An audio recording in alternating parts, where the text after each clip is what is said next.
Ako po ay magluluto ng fish fillet.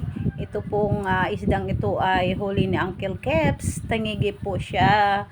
Mas gusto natin iba naman na recipe para masarap naman.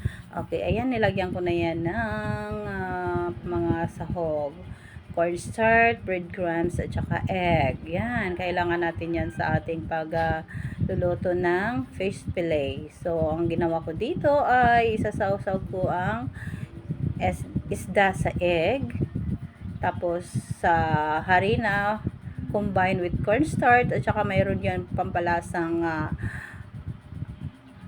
asin at saka black pepper.